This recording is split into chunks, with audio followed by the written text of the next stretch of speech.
Yeah, so I probably don't need to tell you about, one of my Twitter followers, John Cena, turned heel on Cody Rhodes, along with joining The Rock and Travis Scott, of all people, to form a new faction, question mark? I don't know what this will be. I don't know what the plan is for this, besides maybe a Hollywood Cena route. But, yeah, that got me thinking, if I turned heel this year. Cena just turned heel. Uh, why not rank my top 10 favorite heel turns of all time? You know, and I promise I will not be on this list. As much as I betrayed Ernesto Santana, it will not be on this list. But yeah, I said, it's been a crazy last few couple months here in professional wrestling. With Cena turning heel, it's so interesting. I don't know if this will be part of a faction now going forward to be new members. Originally this was just going to be me potentially ranking who could be joining this new faction, but I'm not going to do that. I may do that another time, but I have to give me a week. I may rank who I will put in this new faction, but for now, here is my list, my personal list for my top 10 heel turns of all time professional wrestling. And we're going to start off with number 10.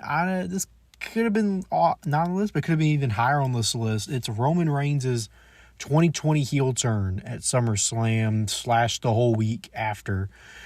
This was a weird-ish heel turn because it was in the Thunderdome during the pandemic. He showed up and beat up two heels, basically, in Braun Strowman and The Fiend. For all intents and purposes, both of these wrestlers were both heels, Fiend and Braun, and yet Roman came in, beat up on both of them, and, if that was that, it probably wouldn't have been necessarily a heel turn. Even on that night, people were saying this is not a heel turn, it's just Roman Reigns come back and asserting dominance as a tribal chief. Not a tribal chief, as a big dog, but, no, and then the Friday after is when it got revealed that Paul Heyman is aligned with Roman Reigns, and that, I think, was the official heel turn there. And then he, won the title that Sunday at Payback. So this is kind of the weird heel turn because it took an entire almost week to finally officially become a necessarily heel turn. But I think this heel turn was so impactful, so well done, and just overall provided a massive spark that pro wrestling needed during the pandemic era. And I also ranked some of these heel turns based on what happened afterwards as well. So Roman Reigns' 2020 heel turn, obviously number 10. Regular what came afterwards could be number 1, but it's kind of cheating because it took a week for it to be an official turn. Number 9, I have the Mega Powers implode. Randy Savage turns on Hulk Hogan. This took a year-plus long storyline of Macho Man, winning the title. Hogan kind of stealing his spotlight for his entire title run and getting closer and closer and closer with Miss Elizabeth before eventually Randy Savage had enough and just decided to jump Hogan backstage after he carried out Miss Elizabeth. I think the long-term story planning and telling was so fantastic. This was long-term booking at its finest, and the heel turn was so impactful, so well done. Issue was that it kind of fizzled out afterwards. And also, I wasn't around for this, obviously.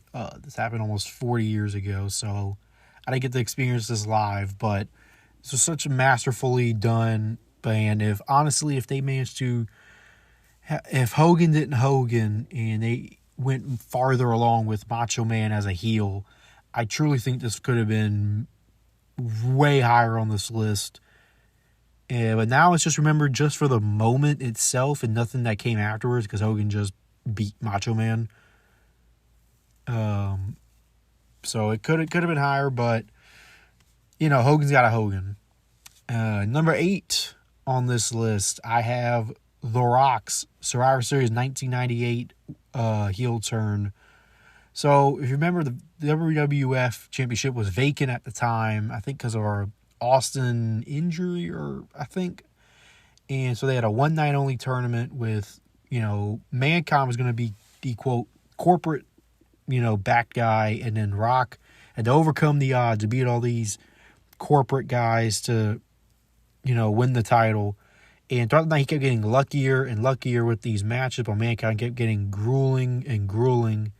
And then, at the end, Rock puts in his crappy-looking sharpshooter, and they recreate the moment that happened a year earlier with the screw job. They screw over Mankind, and The Rock hugs out with Shane and Vince, officially becoming the corporate champion instead of the people's champion.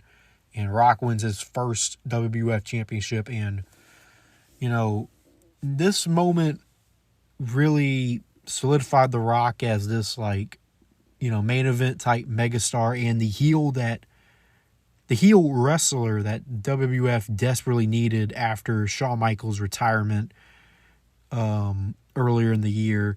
This propelled Rock into becoming The Rock, and it also propelled Mick Foley, Mankind, into this lovable babyface because he just kind of got strung along, on this tournament, on this ride, and then it was all a ruse. It was all just so that somebody else could be champion and not him. He was just used as a pawn, whatever the term is, means to an ends. Yeah, it was just used as a means to an ends, and it caused The Rock to win the championship. And recreating the screw job a year after it happened. By the way, the screw job will not be on this list with Vince McMahon, but yes, recreating that the year after. When it's still fresh in everybody's mind, and doing it on purpose this time and making The Rock, the corporately back champion, was a masterful bit of booking. Very convoluted way to get there, but got there nonetheless. Number 7, I have Chris Jericho's 2008 turn on Shawn Michaels, where he throws him through the television screen and makes him bleed. And truly one of the only times in the hard PG era that they actually used blood, on purpose, and it worked. It worked. So basically, during this, Jericho had come back in 2008 as a babyface. He just kind of did a whole lot of nothing, honestly, and he got entangled back with Shawn Michaels. He started hero, and throughout the couple months, and I remember it was a special guest referee match, Shawn kind of cheated to win, and it kind of put Jericho over the edge and officially just made it, I'm done with this guy. And so Jericho just turned on him and recreated the Shawn Michaels heel turn he had on Marty Jannetty back in the day. And, this throughout the promo just started off praising Shawn and then slowly turned and started berating him, putting him down before jumping him and throwing him through the television set. This was a beautiful promo segment for the best rivalry of 2008, and really reestablished Jericho as a legit threat again, because boy, his return run was not great. Initially, he was doing a whole lot of nothing for a year before eventually getting into this program. But, they've did this with the Rockers with this kind of style, but they ended up redoing this with the Festival of Friendship years later with Jericho and Owens, but it just didn't hit the same as this, because all this pent-up frustration in Jericho was seemingly legitimate. And Shawn really was not, in kayfabe, the best guy to look up to. And Jericho felt like he got slighted by his childhood hero and decided to just take him out for it. And those are kind of the best heel turns where, you see where they're coming from, but, you hate you hate the way they're going about it. Number 6, I have Mariah May, the only AEW entrant on this list. This is Mariah May's 2024 heel turn she had on Toni Storm. For almost a year with this timeless Toni character, Mariah May came into AEW as the protege / love interest of Toni Storm, and for months you knew this heel turn was going to come, but they just kept going with it and going with it and going with it to the point where this was the best act on AEW television was Mariah May and Toni Storm. They brought in Mina Shirakawa as a throuple thing for a little bit, and eventually it hit its apex, and as soon as it hit its apex, that's when Mariah May won the Owen Hart Foundation tournament, and it looked like it was going to be this, it was going to be a great moment of the challenge of the protege finally get to meet the apprentice, and it was going to be this, how good am I really? Can I actually beat my mentor? And then as soon as she won that tournament, bam, immediately just destroys Toni Storm with a heel with a shoe that Toni Storm had made so part of her character was throwing shoes at people, and Mariah May turned that around on Toni Storm to stab her multiple times in the face and make her bloody by stabbing her with a high heel. Just the sudden impact of this, you knew this was going to come, but you figured it would have been a more slow burn heel turn, and just nope, Mariah May just bam, played Toni Storm like a fiddle, and immediately, no hesitation, took it out on Toni Storm. And one of the most bloody women's segments I've ever seen. I've never seen a women's segment more bloody than this. I mean, Mariah May just obliterated Toni Storm here. I keep reading words, whatever. You get the point. The sudden impact, the long build-up, and then the shock factor as well, because you thought it would have been more slower, but no, it was quick, shocking, and made all the sense in the world when you thought about it. Entering the top 5, this one got brought down a little bit because of what came afterwards. It's Stone Cold Steve Austin's 2001 heel turn at WrestleMania 17. It made all the sense in the world. Austin, of course, had not won the championship in years, and they built this up. He was so desperate for the championship that he, quote, sold his soul to the devil himself and aligned with Vince McMahon, his arch nemesis, to beat The Rock and win the WWF championship. This was masterfully done. And Jim Ross himself, alone sold this brilliantly on commentary and from the get-go, because as soon as they came out, Howard Finkel announced this would be no disqualification. Shockingly, that was not part of the build-up, and Jim Ross immediately sold it like, when did that become a stipulation? When did this happen? Only for it to be revealed later on that Vince was the one who set this up the whole time, and the arch nemesis becoming friends all because of Stone Cold's desperation and his, desire to climb the mountaintop again and prove he still had it. Broke Austin to become the thing that he hates so much.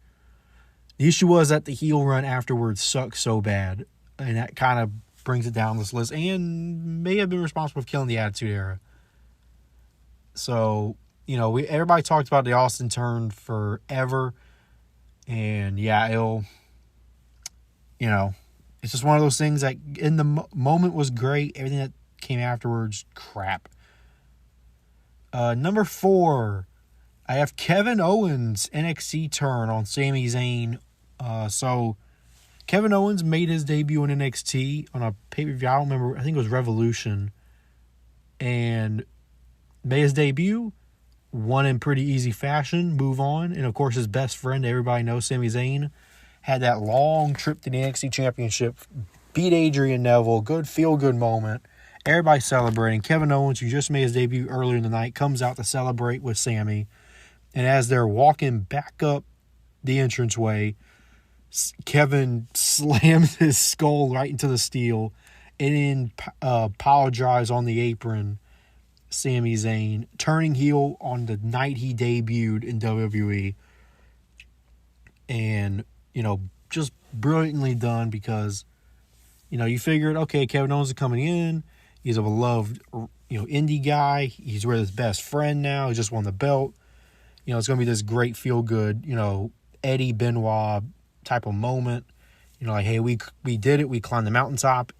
No, Kevin Owens didn't like none of that. Said, nah, I want this all for myself. I deserve it all. Kendrick Lamar style, and just killed Sami Zayn immediately. What would be the first of many times that Kevin would murder Sami Zayn over the years, and vice versa. This what this did was immediately establish Kevin Owens as this despicable, evil heel. Immediately brought to the new fans who didn't watch their run on the Indies that, okay, these two guys are the both best of friends and the worst of enemies. And it also established Sami Zayn as this, humble, beloved babyface because he just immediately had his best friend turn on him right after he won and overcame all the odds and won the title.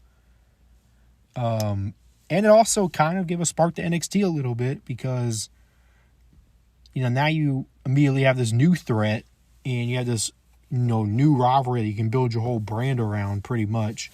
And this new star you're going to build the whole brand around in Kevin Owens. And it just did so much wonders. And it was so quick, so unexpected, and so impactful that I rated it number 4 on this list. Number 3, I have John Cena's heel turn last night. Oh my God. I've been talking to people, when did they realize the heel turn was coming? Some people didn't realize it until it happened. Some people kind of suspected it. I had a feeling something was happening when I saw that the promo segment, the soul negotiation, whatever you call it, segment of Cody and Rock was going to main event. I knew something was going to happen. And I figured it's too big for it to be Drew McIntyre, because Drew McIntyre wouldn't have just been a shock, if you will, selling his soul to The Rock. It wouldn't have been Rollins. And so that had to be Punk or Cena. And I was thinking, like, would it be as impactful if it's Punk? Because he's turned heel plenty of times before. And I knew it was going to happen when the cage lowered up and I heard Cody's music hit, and while Cena was still in the ring. That's when I knew it was going to happen. And it just kept building and building until finally, Game of Thrones style, Cena heel turn, the Red Wedding on Cody Rhodes, and Cena beats the crap out of Cody. Him, Travis Scott, and Rock beat the crap out of Cody to, officially turn heel for the first time since Dr. Thuganomics over 22 years ago. Cena has yet been a heel. He hasn't been a heel as a top guy ever. And now in his final year, that's what he's going to do. I love it, personally. We'll see where this goes, but I love what they're doing right now. I love this heel Cena potentially. And I'm so excited. It's just brought a juice to the WWE that has been desperately needed, because they've just needed some juice because this road to WrestleMania has been kind of crap so far. And bam, immediately you have a incredible, an all-time segment. And, this potential moment could even rise higher depending on what comes after. But for now, I rank it number 3 heel turn of all time. The top 2 should be obvious. Depends on where. I have Hogan's Bash of the Beast 96, number 2. Probably because I'm biased, because I'm younger. I didn't experience this live. I didn't deal with Hulkamania. And so, I just know the shocking of this move because, the super non-babyface of all babyfaces, Hogan becoming a heel was unfathomable at the time. This and the NWO led to one of the, most impactful wrestling moments ever. And I think this directly led to the Attitude Era.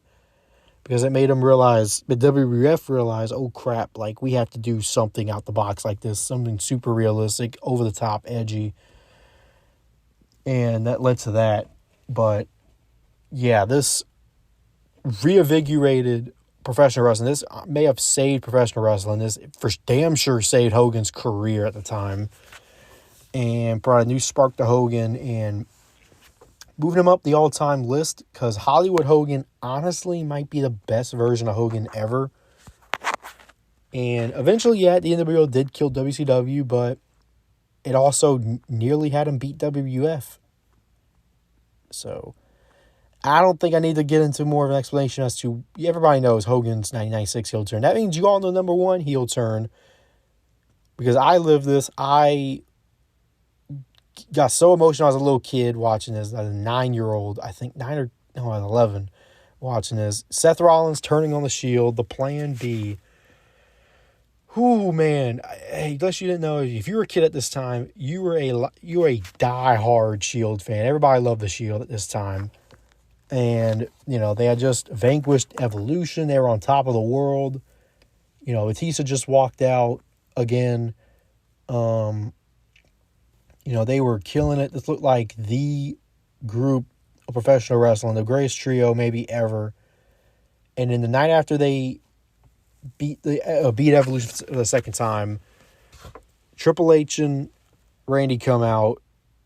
Triple H says, yeah, Batista walked out. There's always a plan B. Rollins hits him in the back, Roman in the back, beats up Dean and Roman with a chair.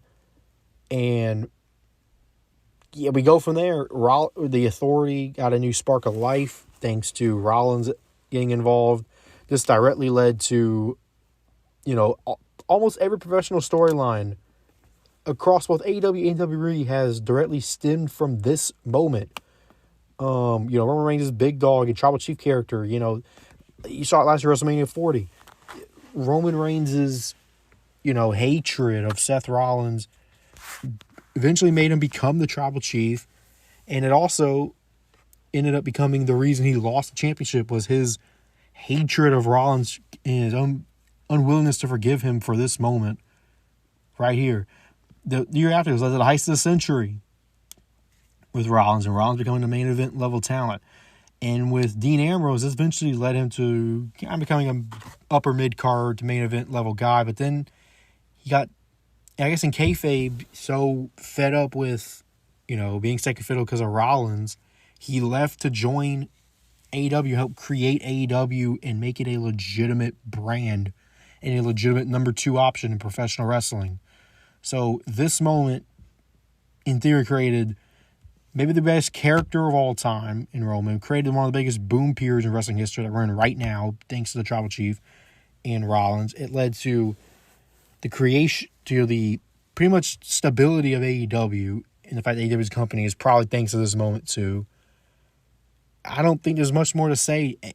This is maybe the biggest butterfly effect moment of the last 10, 15, 20 years of professional wrestling, was this moment right here, this decision to have Rollins turn on the Shield. And I said, everybody's talked about the death. We all know it, but that's why, in my opinion, this is probably going to forever and always be the greatest heel turn in professional wrestling history. It made an 11-year-old cry. So, yeah, there it is. Any honorable mentions? I guess Ciampa turning on Gargano. Kind of Vince turning somewhat heel. I don't know if that counts. At Montreal Screwjob. And then maybe Triple H turning on Shawn Michaels in 2002. Those are probably some of my honorable mentions. But, yeah, and also an honorable mention was me turning heel. Joining Money Enterprise. That's what's up. That...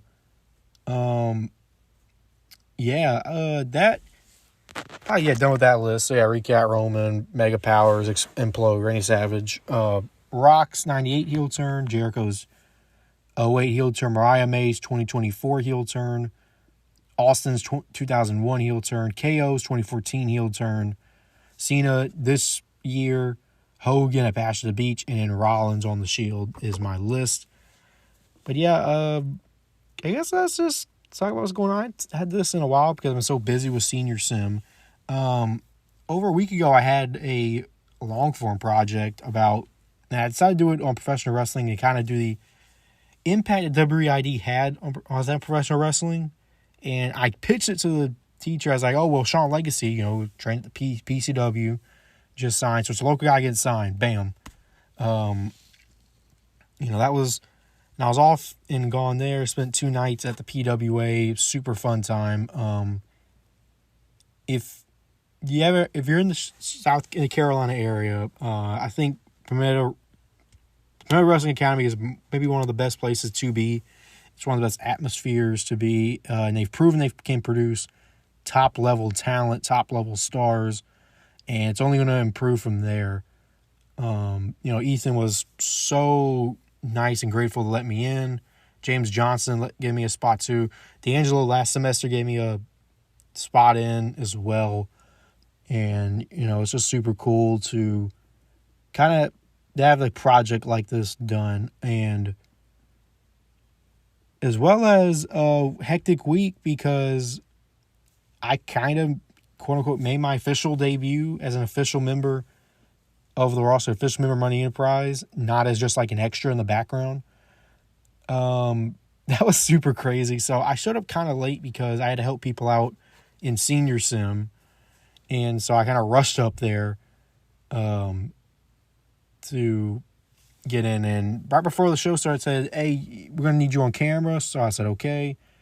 And then right before the show started, I guess they just saw me wearing my, tie and shirt that just came from senior sim. I wasn't even dressed up for the show. I was just dressed up because I just was dressed up. And it's like, you know what? You're going out there. That's what Manny told me. You're going out there with us. After the segment, you can go be camera. And yeah, he handed me a Gucci bag, and that went from there. It's crazy talking about this because for XWW, I joined this company because no other spot gave me an internship. And it's been just a blast doing this. And I never would have thought it became an actual on-screen character rather than just like an announcer, broadcaster type of role. And I don't know if I ever really wanted to have this role, but I'm kind of embracing it. Just kind of going with the flow. It's fun. I like doing this. At first, I was kind of nervous to, be a part of this and do this. But as soon as I got out there, it just something clicked, and it was go, go, go. I'm now a heel. I'm rich. Not really, but, and, just play a character, and it's been so great. And it hit me afterwards because, okay, when I got there somewhat early, and there was barely any parking. This was the most packed out crowd that XWW has ever had because we had Effie on the card.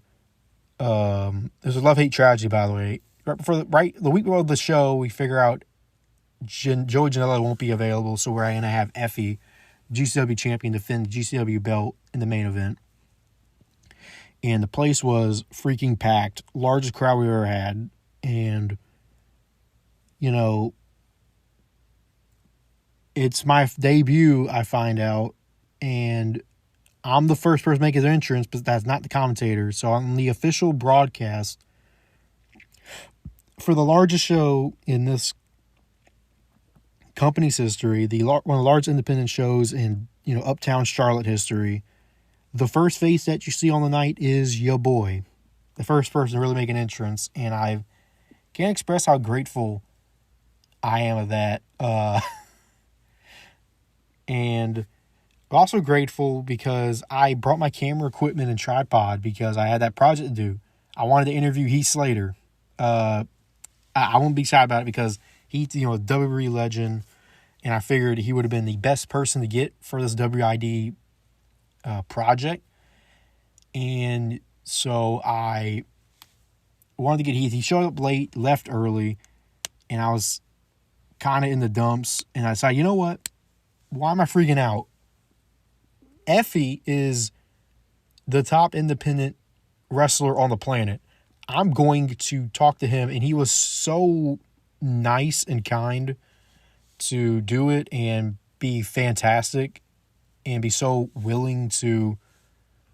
He was getting ready to go, and I just happened to stop him, and he was so, I guess, grateful, humble, to just take time out of his ridiculously busy schedule to spend a couple minutes with, some low-level student reporter at the University of South Carolina, and take time out of his busy schedule to not only do the interview with me, but, talk with me afterwards and, just have a good talk. I found out he's a, Midlands resident just like me, as well, or was a Midlands resident, grew up in the 803, and was a J school graduate that I'm getting ready to be here soon. That was super cool. I don't know why I went off on this emotional tangent. It's just, talking about what's going on. Wrestling is topic, and I just had this crazy moment where I'm now officially doing this. It didn't hit me till afterwards that, I took this insane, weird switch. When people don't get like this top internships with, like, I don't know, your local TV stations, with a radio station, with, I don't know, ESPN or Disney, and I decided to take on this, independent wrestling gig in Charlotte and drive up hours to these shows, that I would have this opportunity to meet so many fantastic people, to meet so many heroes of mine, to meet so many, friends of mine now, that I now had this chance to, do this. And now being an awesome character, it's kind of freaking cool. Having to cut promos on people, sharing the ring with, all-time great legends like Effie. Sharing locker rooms with Heath Slater, and sharing locker rooms, especially with the next crop of talent, the next up-and-coming talent. I'm saying Luke Fury. I don't want to say too much because, that's my boy. Faction member, love Luke Fury. He will be on the big time. DJ Springs just had a Raw appearance not too long ago in Charlotte. He will be on the big time soon, trust me. Emily J, I'm surprised is not signed anywhere yet. Emily J is the nicest person you can meet. I'm trying to think who else was there. In terms of people who on the come up, well, DJ, Luke, Emily J. These are people that you have to look out for, as well as everyone in that locker room. Everybody, I asked Ethan Case as like a question during one of those, like, hey, who's on the come up, who to look out for. And he said everybody. I now see what he's coming from, because there's so many people that I could list off that I just don't want to for time, but everybody's so good. And I also spent my first week, the day after for this, I had my first PCW show I've really been to and really had to go backstage for. So welcoming, so grateful that everybody was there, was so nice. So nice. I meet a couple people for the first time. Lynn's great guy. Got shout out Eric Academia. She was grateful to do an interview for the project. Thank you for that. Dirty J was actually surprisingly a really, really cool talk and really cool conversations. I found out, I had a joke about her with it. Dirty J, Joya Blake, super built, strong, just super built and swole. And I found out her husband's like this, I think, Air Force, like, commander person, or general manager, something like that. So, I told her to her face, if anything happens to her house, it wasn't me. That is the one household in a whole block that will never get touched. Are you kidding me? Like, Jesus. But yeah, just, so grateful to share with some people, and so grateful as well with senior students to find some cool, ways to interact with people, talk with people. But yeah, I don't know new episode of doing this podcast. I was just so busy. Spring break's coming up. I may get more episodes during spring break next week. But yeah, for now, I just wanted to come on and talk about my love for this stupid, sport, professional wrestling, and talk about how much I just freaking love it. So yeah, thank you all, and maybe I'll do like I don't know what I'll do afterwards. I don't even think about podcast topics until as I'm really doing it. So yeah, see you.